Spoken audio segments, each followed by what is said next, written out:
खे लाड़काणे में अपडेट कंदा हलूं तो बारह बराज जे आबाद करने हारन जो पानी खोट खिलाफ आबपाशी वाले सूबाई वज़ीर सोहेल अनवर सियाल जे घर आॾो अनोखो एहतजाज कयो पियो आहे।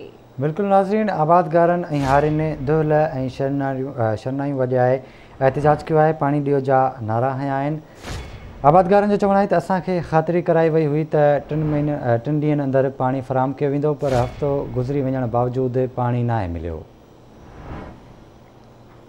खे अपडेट कंदा हलूं, ब्रेकिंग न्यूज़ है। आबादगारन जो चवणु आहे त असांखे ख़ातिरी कराई वई हुई त 3 ॾींहंनि अंदरि पानी फराहम कयो वेंदो, पर हफ़्तो गुज़री वञण बावजूदि पानी नाहे मिलियो।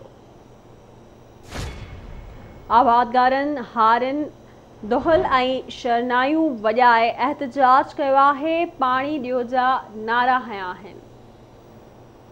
तफ़सील मालूम कंदासीं लाड़काणे मां रशीद समो खां। जी रशीद, आगाह कजो।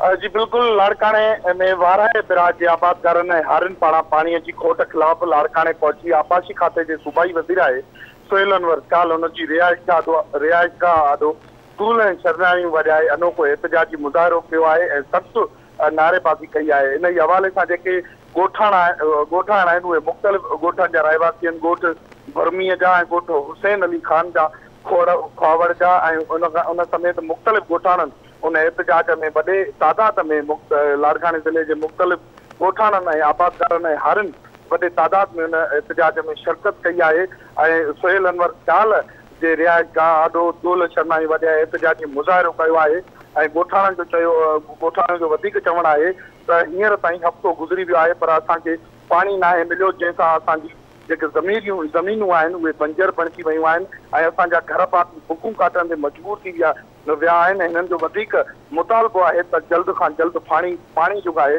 उहो फराहम कयो वञे ऐं जीअं असांजी जेको सारियुनि जो जेको ॿिज आहे उहो पोखियल उहो फ़सुलु जेको आहे उहो पोखे सघूं। ऐं वधीक जेके आबादगार आहिनि उन्हनि जो चवणु आहे त जेके सूबाई वज़ीर आहिनि या जेके वॾेरा आहिनि ऐं जेके ॻोठनि जा उन्हनि ॾे पाणी काॾां पियो अचे, उहे पाणी काॾां पारे कनि ऐं असां ग़रीबनि खे पाणी न पियो मिले। इन जे करे हुननि जेके आबादगार आहिनि ऐं जेके पुछड़ीअ जा आबादगार आहिनि ऐं जेके हारी आहिनि उन्हनि इहो मुतालबो कयो आहे सिंध हुकूमत खां ऐं सोहेल अनवर सियाल जे घर आॾो शरनायूं ऐं दूल वॼाए इहो एहतजाजी अनोखो एहतजाज कयो आहे ऐं मुतालबो कयो आहे त असांखे पाणी ॾिनो वञे। त उन्हनि जो वधीक चवणु आहे त जेकॾहिं पाणी न ॾिनो वियो त जेकी एहतजाज जी तहरीक आहे उहा अञा वधीक वधाई। ठीकु आहे रशीद, वॾी महिरबानी अवां जी तफ़सील खां आगाह करण लाइ।